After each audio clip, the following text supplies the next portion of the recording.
Қайырлы күн оқушылар, бұл сабақта біз кеңістіктегі фигураларға байланысты есептерді шығарамыз. Алдымен сол фигураларда қолданылатын формулаларға тоқталайық. Бірінші цилиндр. Цилиндрде қолданылатын негізгі формуланың біріншісі ол көлем табу формуласы. Көлемді табу үшін бізге радиусының ұзындығы және биіктігінің ұзындығы болса жеткілікті. Мысал үшін радиусын біз 3 деп алайық, ал биіктігін 4-ке тең деп алайық. Сонда көлемін анықтайтын болсақ, онда пиді өз күйінше жазамыз. Одан кейін r квадрат, радиусының квадраты ол 3-тің квадраты болады, ол 9-ға тең. Сосын оны биіктігі 4-ке көбейтеміз. Сонда 36 пи шығады. Міне осылай көлемін анықтауға болады. Одан кейін s деп отқанымыз ол табандағы дөңгелектің ауданы. Оны біз бұрыннан да білеміз. Пиді өз күйінше жазамыз. r-дің орнына 3-ті қоямыз. 3-тің квадраты 9 болады. Сонда табаны 9 пиға тең екен. Олай болса, мына табанында 9 пиға, жоғары жағындағы табанында ол 9 пиға тең болады. Одан кейін SV бұл бізде бүйір бетінің ауданы. Бүйір бетінің анықтау үшін бізде 2πr деген. 2πr дегеніміз бізде мынау табандағы дөңгелектің шеңбері бар, ол соның ұзындығын береді. Сонына биіктігі h-қа көбейтетін болсақ, онда бүйір бетінің ауданы шығады екен. Бұны да есептеп көрейік. 2 көбейтілген пи болады. R-дің орнына 3-ті, h-дің орнына 4-ті қоямыз. Мына екеуі 12, 12-ні 2-ге көбейтетін болсақ, 24 пи шығады екен. Одан кейін мына жерде бізде S деп отқанымыз толық бетінің ауданы. Толық бетінің ауданын табу үшін біз 2S табан дейтін ау. Яғни бізде 2 табаны бар. Сосын оған бүйір бетінің ауданын қосатын болсақ, толық бетінің ауданы шығады. Сосын диаметрдің 2 радиусқа тең екендігі белгілі. Енді келесі фигураларға тоқталамыз. Келесі фигура ол конус. Конуста негізінен қолданылатын формула біріншісі ол көлем табу формуласы. Ол жерде бізде радиус пен биіктік болса жеткілікті. Радиусын мысал ретінде 6 деп алайық, ал биіктігін 8 деп алайық. Енді орындарына қойып есептейтін болсақ, 3-тен 1-ді жазамыз, көбейтілген пи, одан кейін r-іміз 6-ға тең, 6-ның квадраты ол бізде 36-ға тең. Соны көбейтеміз биіктігі 8-ге. 36 мен 3-ті қысқартып жібереміз. Мына жерде 12 шығады. 12-ні 8-ге көбейтетін болсақ, 96 шығады. Сонда жауабы 96 пи болып шығады. Одан кейін S-ті деп отқанымыз мұндағы табаны. Табаны бізде дөңгелек болып тұр. Дөңгелектің ауданын табу формуласын қолданатын болсақ, пи көбейтілген 36 болады. Сонда 36 пиға тең болып тұр. Одан кейін мынау бүйір бетінің ауданы. Бүйір бетінің ауданын табу үшін бізге радиус пен оның жасаушысы керек. Енді жасаушысының ұзындығын табу үшін біз мына жердегі тік бұрышты үшбұрышты пайдаланамыз. Яғни байқап қарайтын болсақ, бізде тік бұрышты үшбұрыш пайда болып тұр. Мұндағы L деп отқанымыз біздегі гипотенузаға сәйкес келіп тұр. Гипотенузаны табу үшін біз Пифагор теоремасын қолданамыз. Сонда L-дің ұзындығы мына жерде 10-ға сәйкес болып шығады. Енді орындарына қойып анықтайтын болсақ, S бүйір бетінің ауданы пи көбейтілген R-дің орнына 6-ны, L-дің орнына 10-ды қоямыз. Сонда 60 пи шығады. Енді толық бетінің ауданын табу үшін біз табанның ауданын жазамыз. Табанның ауданы бізде 36 пи, оған бүйір бетінің ауданы 60 пиді қосамыз. Екеуін қосатын болсақ, 96 пи шығады. Яғни мына конустың толық бетінің ауданы 96 пиға тең екен. Алдағы есептер шығару барысында осы формулаларды қолдануға болады. Келесі фигурамыз шар. Шар дегенде мысал ретіндегі жер шарында қарастыруға болады. Сол шардың беткі қабатын біз сфера деп атаймыз. Енді мұндағы қолданылатын негізгі формулалар бірінші көлем. Шардың көлемін анықтау үшін бізге радиусы болса жеткілікті. Радиусын мысал ретінде 3-ке тең деп қарастырайық. 3-ке тең болатын болса, көлемін табу үшін орындарына қойсақ, 3-тен 4 көбейтілген пи көбейтілген r-дің орнына 3-ті қойсақ, 3-тің кубы бізде 27-ге тең. 27-ні мына 3-пен қысқартамыз. Сонда 9 шығады. 9-ды 4 пиге көбейтетін болсақ, 36 пи шығады. Енді S деп отқанымыз мұндағы шардың беткі қабаты, яғни сфераның ауданын анықтауымыз керек. Ол үшін біз жаңағы R-ді қолданамыз, яғни 3-ті алып орнына қойған кезде 4 көбейтілген пи көбейтілген 9 болады. 9-ға 4-ті көбейтетін болсақ, 36 пи шығады. Бұл да 36 пиға тең болып шықты.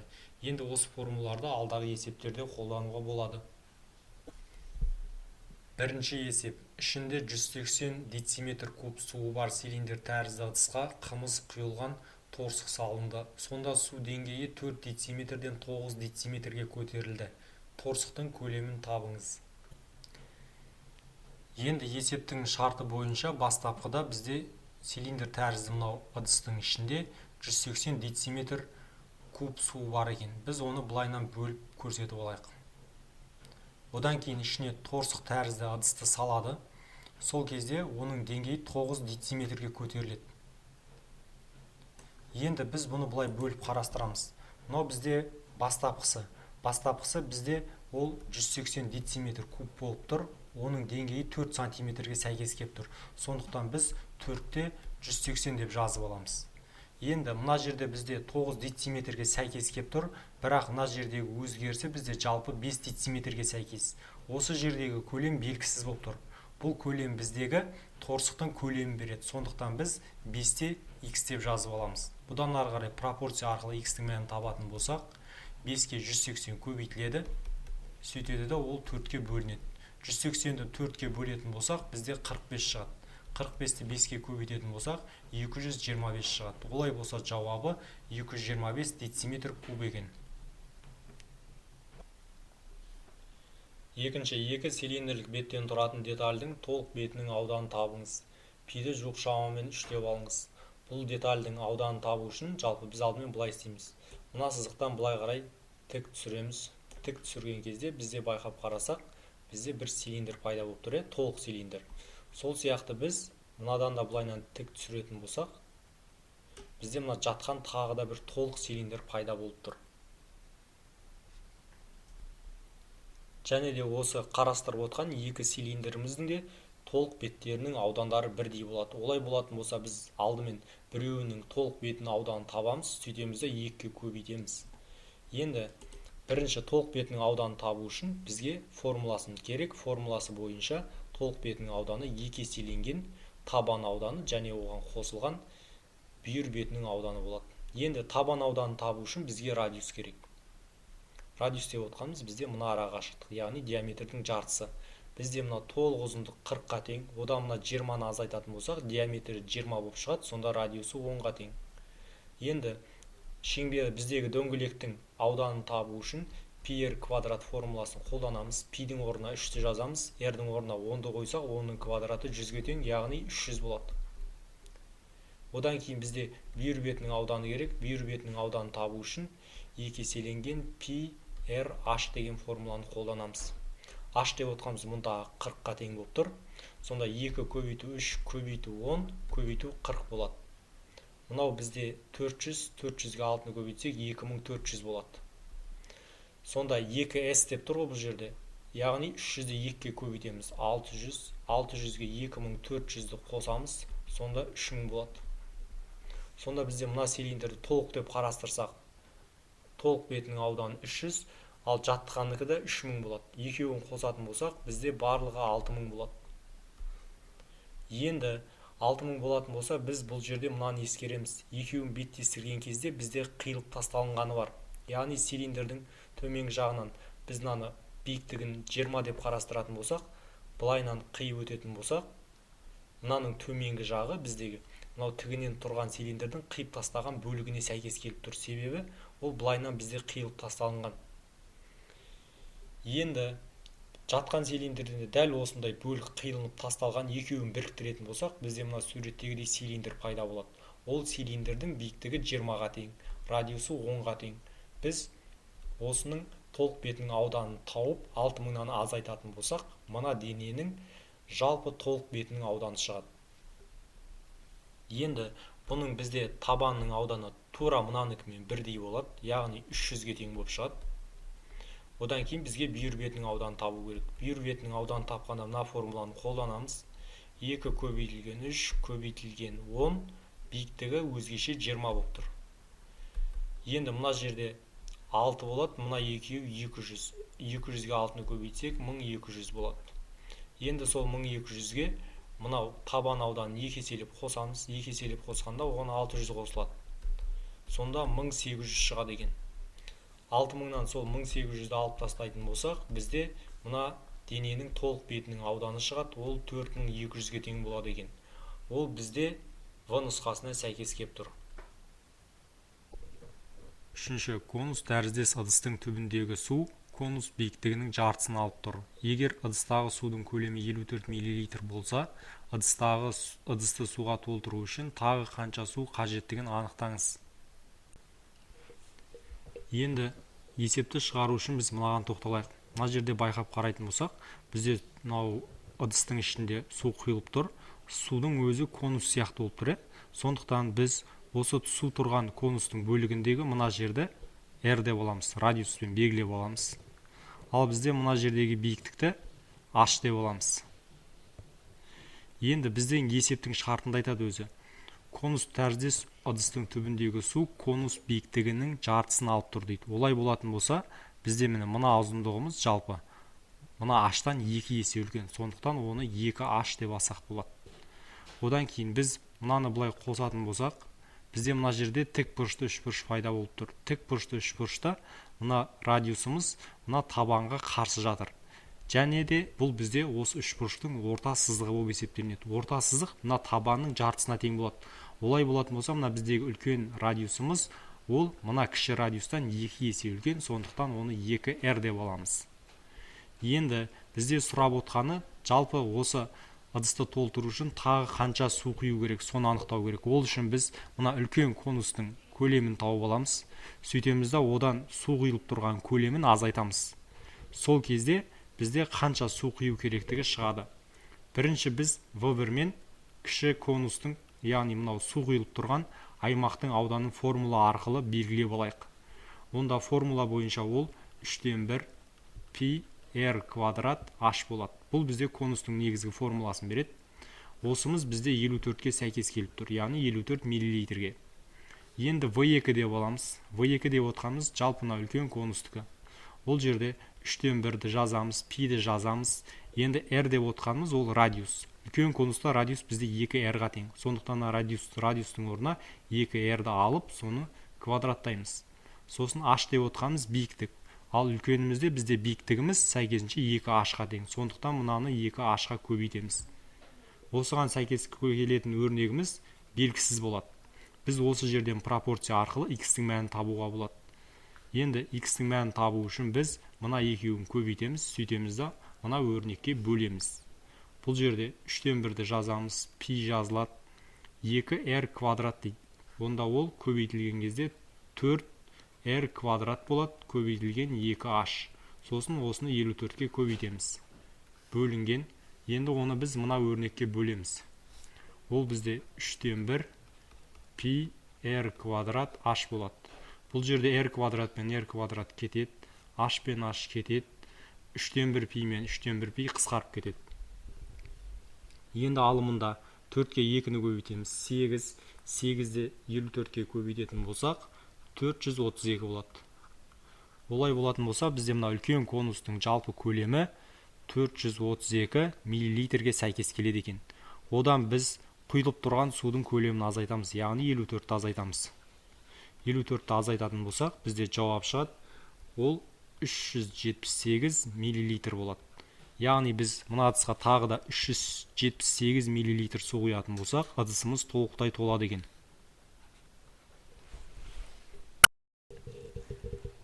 Төртінші, Саматқа жаңа жыл кешіне арнап, анасы қағаздан конус тәрізді бас киім жасады. Егер бас киімнің табанында жатқан дөңгелектің радиусы 15 см, ал жасаушысы 30 см болса, анасы қалпақ жасауға қанша қағаз жұмсағанын табыңыз. Енді есепте жалпы қалпақ бізде мына суреттегідей конус түрінде болады. Енді қағаз қай жерлеріне жұмсалады, соны тоқталуымыз керек. Бізде ол басына киетін болғандықтан, оның табаны ашық болып тұрады, басына келетіндей болып. Тек қана бүйір беттеріне қана қағаз жұмсайды. Сондықтан біз осы конустың бүйір бетінің ауданын табуымыз керек. Бүйір бетінің ауданының формуласы ол πRL тұғын. R деп отырғанымыз радиус. Радиус берілген 15 см. Яғни мына жеріміз 15 см-ге сәйкес. Жасаушысы ол L мен белгіленген, ол 30 см-ге тең. Енді орындарына қоямыз. Пидің мәнін жуық шамамен 3 деп алынып қойған. 3-ті жазамыз. Радиустың орнына 15-ті қоямыз. Одан кейін L-дің орнына 30-ды қоямыз. Енді осы көбейтіннің мәнін табу керек. Алдымен біз 3-ті 15-ке көбейтеміз, 45.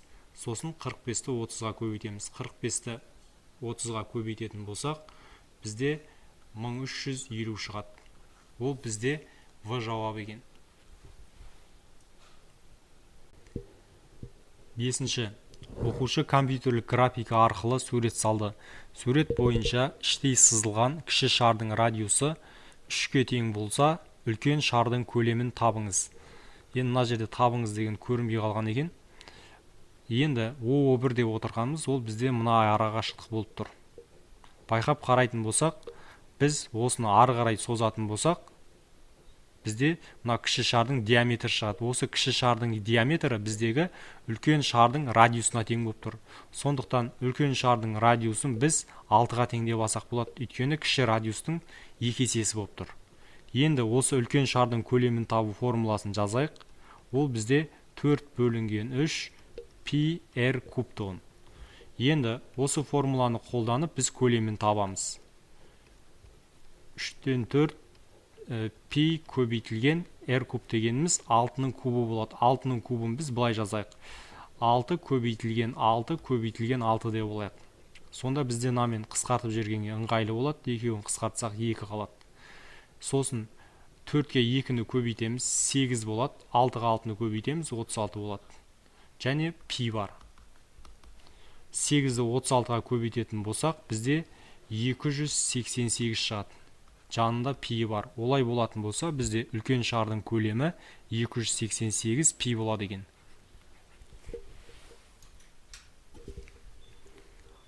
6. Биіктігі 24 дециметр цилиндр пішінді ыдыстың ішіне су толтырылған. Конус пішінді воронка ыдысқа цилиндрдегі суды құйғанда төгілмес үшін биіктігі қаншаға тең болатын воронканы таңдап алу керектігін анықтаңыз. Мұнда дейді цилиндр мен конустың табан радиустары тең дейді. Есепті шығару үшін біз алдымен екеуінің де көлемін табу формулаларына тоқталайық. Бірінші конустың көлемін табу формуласы 3-тен 1 пи көбейтілген r квадрат көбейтілген h. Келесі цилиндрдің көлемін табу формуласы v тең пи r квадрат көбейтілген h. Енді бұл жерде бізде цилиндрдің радиусы мен конустың радиустары тең екен. Ал бізде цилиндрдің биіктігі 24-ке тең екен. Ал конустығы бізде белгісіз, ол x. Соны табу керек. Енді осы берілгендерді орындарына қояйық. Орындарына қоятын болсақ, пи r квадрат өзгенше түседі, h-тың орнына 24 жазылады. Ал мына жерде бізде v тең болады 3-тен 1 пи r квадрат көбейтілген x деп аламыз. Осы x-ті анықтау керек. Ол үшін біз мына екеуінің ортасына теңдік қойып, осыдан x-тің мәнін анықтауға болады. Бұдан x-тің мәнін анықтайтын болсақ, мына 3 келесі жаққа көбейту болып барады. Сонда 3 көбейтілген пи r квадрат көбейтілген 24 болады. Ал мұндағы пи r квадрат бөлімге кеп түседі, яғни бөлу болып барады. Енді бұдан пи r квадрат пен пи r квадратты қысқартамыз. Сонда 3-ке 24-ті көбейтетін болсақ, 78 шығады. Яғни екеуінің көлемдері бірдей болу үшін біздегі конустың биіктігі 72 дециметр болу керек екен. Оқушылар, енді боялған кубиктерге байланысты есептер шығарамыз. Бұл жерде мынадай есепке тоқталайық. Сыртқы жағы боялған және қыры 5 см болатын кубик, қыры 1 см болатын шағын кубиктерге бөлінген. Бірінші, пайда болған кубиктер санын анықтау керек. Бізде мына жерде суретте көрсетілген. Мынау қыры 5 см кубик деп қарастыратын болсақ, осы қыры 1 см болатын андай шағын кубиктерге бөлінген. Осылардың барлығын бөлген кезде, бірінші кезекте пайда болған кубиктер санын анықтау керек. Ол үшін біз мына бір қырдың бойында неше кубик орналасқан, соны анықтасақ жеткілікті. Бұл жерде бір қырдың бойында бізде 5 кубик орналасқан. Барлығында дәл сондай болғандықтан, көлем табу формуласы бойынша бізде мына а куб дегенді қолдансақ болады. Сонда біз аның орнына 5-ті қоямыз. 5-тің кубы ол бізде 125-ке тең болады. Яғни пайда болған жалпы кубиктердің саны 125-ке тең. Енді бізге 3 жағы боялған кубиктер санын анықтау керек. Бұны майдалап біз кескен кезде 3 жағы боялған кубиктер тек қана бұрышында болады. Мысалы, бұрышындағы шағын кубик мынау бір жағы, мынау екінші, мынау үшінші жағы боялған. Дәл сол сияқты басқаларда сондай. Енді кубикте бізде 8 төбесі болады. Табанында 4 төбесі, сосын жоғарғы жағында тағы да 4 төбесі болады. Сондықтан үш жағы боялған кубиктердің саны ол 8-ге тең болады. Одан кейін екі жағы ғана боялған кубиктер саны керек. Екі жағы ғана боялған кубиктер санын анықтау үшін біз мына жерде де суретте көрініп тұр. Мынау бұрыштың дәл жанындағы мына кубигіміздің екі жағы, мынау бірінші, мынау екінші жағы боялған. Бірінші, екінші жағы, бірінші, екінші жағы. Сосын қайтадан төбеге келеді, төбедегісінде оның үш жағы боялған. Олай болатын болса, бұл жерде бізде жалпы 5 қыр болады. Сол 5 қырдан, яғни бізде бір қырдың бойында 5 кубик орналасады. Сол 5 кубикті жазамыз. Сосын екі төбесіндегі екі кубикті біз азайтамыз. Сонда бізде 3 шығады.